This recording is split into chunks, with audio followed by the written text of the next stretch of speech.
तो हाय दोस्तों, स्वागत है हमारा एक और नई नई वीडियो में। तो आप हमारा पिछला वीडियो नहीं देखे हैं पाइथन का, तो आप हमारे यूट्यूब चैनल पे जा करके पाइथन प्लेलिस्ट नाम का एक प्लेलिस्ट मिलेगा, तो वहाँ से आप हमारे पूरी वीडियो को देख सकते हैं। आज की वीडियो में हम बात करने वाले हैं कि ऑपरेटर क्या होता है। ऑपरेटर के जितने भी टाइप होते हैं एक एक करके हम सभी को पढ़ने वाले हैं। सबसे पहले हम समझते हैं ऑपरेटर क्या होता है। ऑपरेटर एक सिंबल होता है जो किसी वैल्यू या वेरिएबल्स पे परफॉर्म होता है, ऑपरेशन करता है। जितने भी प्रकार होते हैं ऑपरेटर की, उसको हम एक एक करके समझते हैं। तो सबसे पहले हम समझ लेते हैं अरिथमेटिक ऑपरेटर क्या होता है। तो सबसे पहले हम समझ लेते हैं अरिथमेटिक ऑपरेटर क्या होता है। वे ऑपरेटर जो मैथमेटिक्स पे वर्क करते हैं वो हमारे अरिथमेटिक ऑपरेटर के अंतर्गत आते हैं। जैसे प्लस हो गया, जैसे एडिशन हो गया, इस प्लस वाले सिंबल को एडिशन बोलते हैं। सबट्रैक्शन हो गया, मल्टीप्लिकेशन हो गया, डिवीजन हो गया, मॉड्यूलस हो गया, पावर हो गया, फ्लोर डिवीजन हो गया। ये सब जितने भी इस सिंबल आते हैं ये सब अरिथमेटिक ऑपरेटर के अंतर्गत आते हैं। तो चलिए हम एडिशन क्या होता है इसको समझ लेते हैं। जब हमें दो या दो से अधिक वैल्यू को क्या करना रहता है, ऐड करना रहता है, तो वहाँ हम एडिशन का प्रयोग कर सकते हैं। और ये सबट्रैक्शन क्या होता है, जब दो या दो से अधिक वैल्यू को हमें क्या करना रहता है, सबट्रैक्शन करना रहता है, तब इसका प्रयोग कर सकते हैं। ऐसे मल्टीप्लाई करने के लिए हम मल्टीप्लिकेशन का प्रयोग कर सकते हैं। ऐसे डिवीजन निकालने के लिए हम इसका प्रयोग कर सकते हैं। और फ्लोर डिवीजन, और डिवीजन क्या करता है, और फ्लोर डिवीजन हम निकालेंगे तो वो वैल्यू हमारा क्या रहेगा, इंटीजर में आएगा जब हम फ्लोर डिवीजन निकालते हैं।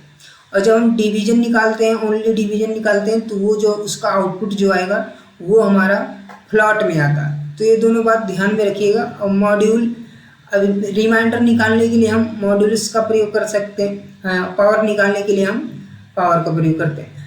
तो अभी हम इसको प्रैक्टिकल करके देखने वाले हैं। सबसे पहले हम सभी ऑपरेटर को पढ़ लेते हैं। अब चलिए हम और आगे बढ़ते हैं दूसरे ऑपरेटर पे। तो दोस्तों अब समझते हैं कंपैरिजन ऑपरेटर क्या होता है। कंपैरिजन ऑपरेटर जैसे जब हमें वैल्यू को क्या करना रहता है, आपस में कंपेयर करना रहता है, तब वहाँ हम कंपैरिजन ऑपरेटर का प्रयोग कर सकते हैं। जैसे देखिए, अगर हमें कोई, हमारे पास मान लीजिए दो वैल्यू है, उस वैल्यू को हमें देखना है कि ये दोनों एक दूसरे के इक्वल है कि नहीं, तो वहाँ हम डबल इक्वल ऑपरेटर का प्रयोग कर सकते हैं। जैसे हमें देखना है कि कोई ये वैल्यू क्या इसके इक्वल है या नहीं, नॉट इक्वल देखना हो तब इसका प्रयोग करते हैं, नॉट इक्वल लूप का।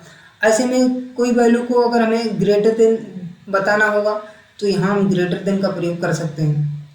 ऐसे लेस देन ही होता है, जैसे मान लीजिए कोई वैल्यू है, उसे हमें बताना है कि ये वैल्यू क्या इससे लेस देन है कि नहीं, तो हम लेस देन का ऑपरेटर का प्रयोग कर सकते हैं। ग्रेटर देन और लेस देन और इक्वल क्या होता है, मतलब कोई वैल्यू है, मान लीजिए वो क्या लेस देन और इक्वल है इस वैल्यू से कि नहीं, उसको भी हम यहाँ से ये वाला सिंबल यूज करेंगे। ऐसे मान लीजिए जब हमें ये पता करना रहेगा कि लेस देन और इक्वल पता करना रहेगा, तो यहाँ हम इस सिंबल का प्रयोग करेंगे। अगर हमें ग्रेटर देन इक्वल प्रयोग करना रहेगा तो इस सिंबल का प्रयोग करेंगे।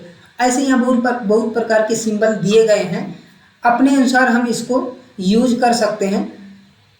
अभी चलिए हम और आगे बढ़ते हैं। हाँ, एक बात ध्यान में रखिए, इसका जो आउटपुट आता है वो ट्रू और फॉल्स में आता है, यानी कि बूलियंस में आता है, तो इसको ध्यान में रखिएगा। अब चलिए हम और आगे चलते हैं। तो चलिए दोस्तों अब हम सीखते हैं लॉजिकल ऑपरेटर क्या होता है। लॉजिकल ऑपरेटर का प्रयोग कंडीशन के अनुसार किया जाता है, कंडीशन चेक करने के लिए। जैसे कोई हमारे पास मान लीजिए कोई कंडीशन या दो शर्तों को आपस में लगाने के लिए इसका प्रयोग किया जाता है लॉजिकल ऑपरेटर का। जैसे मान लीजिए अगर हमारे पास इसमें आता है पहले एंड और नॉट। अब इस तीनों को हम देख लेते हैं। एंड क्या होता है, जब दोनों कंडीशन हमारा ट्रू रहता है तब ये ट्रू वापस करता है, और जब हमारा दोनों कंडीशन क्या हो जाता है, अगर एक भी कंडीशन उसमें से गलत हुआ तो ये क्या कर देगा, उसको तुरंत फॉल्स कर देता है। अभी चलिए इसको हम इसके टेबल से समझते हैं। तो दोस्तों यहाँ देखिए एंड ऑपरेटर, यहाँ देखिए हम इसको बढ़िया से एक्सप्लेन किए हैं।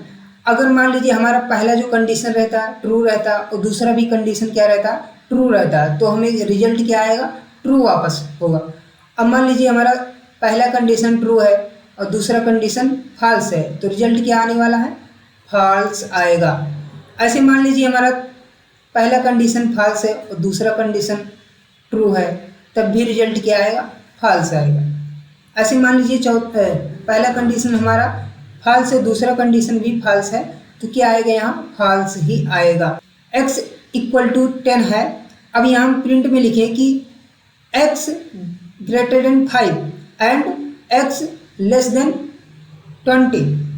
ठीक है, तो यहाँ क्या आने वाला है? अभी देखिए जो x की वैल्यू कितना है? 10 है, तो 10 बड़ा है ना 5 से, तो ये कंडीशन हमारा क्या है? ट्रू है। अब इसको हम देख लेते हैं। अब x क्या है? 20 से छोटा है, तो ये भी कंडीशन हमारा क्या है? ट्रू है। तो आंसर क्या आने वाला है? ट्रू आएगा। तो आप इस टेबल को देखकर सीख गए होंगे कि कब ट्रू आएगा और कब फॉल्स आएगा। अभी चलिए हम और आगे सीखते हैं। एंड हो गया अब हमारा। अब और की तरफ बढ़ते हैं। और का प्रयोग कब होता है? जैसे मान लीजिए हमारा पहला कंडीशन क्या है? ट्रू है। अब दूसरा कंडीशन भी क्या है? ट्रू है। तो क्या वापस होगा? ट्रू वापस होगा। यानी कि और में कम से कम एक कंडीशन हमारा ट्रू होना चाहिए, तभी वो ट्रू वापस करेगा, नहीं तो वो फॉल्स वापस कर देगा। कम से कम एक कंडीशन ट्रू होना चाहिए। अभी देखिए यहाँ हमारा पहला कंडीशन क्या है? ट्रू है, और दूसरा कंडीशन हमारा क्या है? फॉल्स है। तो क्या आएगा? रिजल्ट ट्रू आएगा। क्यों ट्रू आएगा? क्योंकि दोनों में से एक कंडीशन ट्रू है अभी भी। अब यहाँ पे देखिए पहला कंडीशन हमारा क्या है? फॉल्स है, और दूसरा कंडीशन क्या है? ट्रू है। तो भी रिजल्ट क्या आएगा? ट्रू आएगा। क्यों? क्योंकि एक कंडीशन हमारे यहाँ ट्रू हो गया। अब चलिए और आगे देखिए। यहाँ देखिए पहला कंडीशन क्या है? फॉल्स है, और दूसरा भी कंडीशन क्या है? फॉल्स है। अभी देखिए इसमें एक भी कंडीशन नहीं ट्रू हुआ, तो ये क्या आएगा? हमारा रिजल्ट फॉल्स आने वाला है। अभी देखिए यहाँ एग्जाम्पल की मदद से हम समझे। तो यहाँ देखिए x इक्वल टू 3 दिया गया है। अब x क्या है? ग्रेटर देन है किससे? 5 से, और x लेस देन है किससे? 10 से। तो अभी देखिए x की वैल्यू कितनी है? 3 है। तो 3 क्या 5 से बड़ा थोड़ी है, छोटा है। तो ये कंडीशन हमारा क्या हो जाता है? रॉन्ग हो जाता है, फॉल्स हो जाता है। अब इस कंडीशन में हम चलते हैं। अब क्या किया गया? x जो है क्या है? वो लेस देन है कितने से? 10 से। तो ये बात सही है ना कि 3 छोटा है 10 से, तो ये कंडीशन हमारा क्या हो जाता है? ट्रू हो जाता है। तो एक ट्रू है, एक क्या है? फॉल्स है। तो क्या रिजल्ट आने वाला है? ट्रू आएगा। यानी कि ये कंडीशन हमारा लागू हो जाएगा इस पर, ये वाला कंडीशन। तो दोस्तों अब हम समझ लेते हैं नॉट का क्या नॉट करता है। नॉट क्या करता है? अगर मान लीजिए हमारा हम उसको बताए ट्रू, तो वो क्या कर देगा? फॉल्स कर देगा। अगर हम फॉल्स बताए तो ये क्या कर देगा? ट्रू कर देगा। ये हमारे अपोजिट ही हमेशा रहता है। जैसे यहाँ देखिए हम बताएं x इक्वल टू 5, तो अभी देखिए यहाँ पे क्या है? x ग्रेटर देन है 10 से, तो ये बात गलत है ना, क्योंकि 5 तो छोटा है ना 10 से, छोटा है। तो अभी देखिए यहाँ क्या साबित हुआ? अभी यहाँ हम दिए इसको फॉल्स, क्या दिए? फॉल्स दिए। तो अभी इसका आउटपुट क्या आएगा? ट्रू आने वाला है। तो ऐसे ये काम करता है नॉट। अगर हम यहाँ ट्रू कर दे तो फॉल्स कर देगा, अगर यहाँ हम फॉल्स कर दे तो क्या कर देगा? ट्रू कर देगा। कुछ ऐसे ही ये काम करता है नॉट। अब चलिए हम और आगे समझते हैं नेक्स्ट ऑपरेटर। तो दोस्तों अब हम समझते हैं असाइनमेंट ऑपरेटर क्या होता है। जब हमें वैल्यू को असाइन करना रहता है तब हम असाइनमेंट ऑपरेटर का प्रयोग करते हैं। अभी देखिए कुछ इसके सिंबल यहाँ दिए गए हैं, ये सभी के सभी असाइनमेंट ऑपरेटर होते हैं। ये हमारा इक्वल असाइन है, और ये हमारा प्लस एंड इक्वल असाइन है। ये हमारा माइनस से असाइन करेगा, और ये हमारा मल्टीप्लाई करके असाइन करेगा। ऐसे ये डिवाइड करके असाइन करेगा, ऐसे ये रिमाइंड पे असाइन करेगा, और ये पावर पे असाइन करेगा, और ये फ्लोर डिवीजन पे असाइन करेगा। अभी देखिए जैसे मान लीजिए हम x इक्वल टू 5 ले लिए। अब क्या करना है हमें? हम चाह रहे हैं कि जो 3 वैल्यू है ये क्या हो जाए? 5 में असाइन हो जाए। तो उसको असाइन करने के लिए हम ऐसे दे सकते हैं। फिर से हम यहाँ x लिख देंगे, और यहाँ प्लस कर देंगे, और यहाँ इक्वल कर देंगे। अब कितना वैल्यू असाइन करना है इसको बता दीजिए। यहाँ 3। जब हम इसको प्रिंट करेंगे तो इसका आउटपुट कितना आने वाला है? 8 आने वाला है। क्यों? क्योंकि 5 में क्या हुआ? 3 असाइन हो गया। ऐसे और समझिए, जैसे मान लीजिए हमारे पास यहाँ x इक्वल टू 6 है, तो अब मान लीजिए हम 6 में मल्टीप्लाई करना चाहते हैं, मल्टीप्लाई करके असाइन करना चाहते हैं, तो यहाँ हम x लिख देंगे और यहाँ मल्टीप्लाई का सिंबल लगा देंगे और कितने वैल्यू को मल्टीप्लाई कर देना है इधर उसको बता दें। जैसे मान लीजिए हम 3 से मल्टीप्लाई कर दें तो इसका आउटपुट जो आएगा कितना आएगा, 18 आने वाला है। तो ऐसे ही कुछ काम करता है असाइनमेंट ऑपरेटर। अभी हम इसको लाइव प्रैक्टिस करके देखने वाले हैं। अभी चलिए हम और नेक्स्ट ऑपरेटर को देखते हैं। तो दोस्तों अब हम समझते हैं मेंबरशिप ऑपरेटर क्या होता है। मेंबरशिप ऑपरेटर का प्रयोग किया जाता है इसलिए कि कोई वैल्यू, जैसे मान लीजिए हमें चेक करना है कि लिस्ट, टपल या डिक्शनरी कोई भी चीज़ हम बताएं, अब उसमें से कोई वैल्यू हमें फाइंड करना है, ये हमें पता करना है कि उससे लिस्ट में मौजूद है वो वैल्यू कि नहीं, तो यहाँ हम मेंबरशिप ऑपरेटर का प्रयोग कर सकते हैं। तो दोस्तों मान लीजिए हम यहाँ x नाम से एक वेरिएबल बना लिया और इसमें कुछ वैल्यू को क्या कर दे रहे हैं, हम स्टोर कर दे रहे हैं। जैसे मान लीजिए इतने वैल्यू को हम एक लिस्ट में स्टोर कर दिए। अब जैसे मान लीजिए इस लिस्ट में हमें कुछ खोजना है तो उसको हम मेंबरशिप ऑपरेटर से पता कर सकते हैं। जैसे मान लीजिए कैसे पता करेंगे, मान लीजिए हम प्रिंट फंक्शन लगा दे रहे हैं।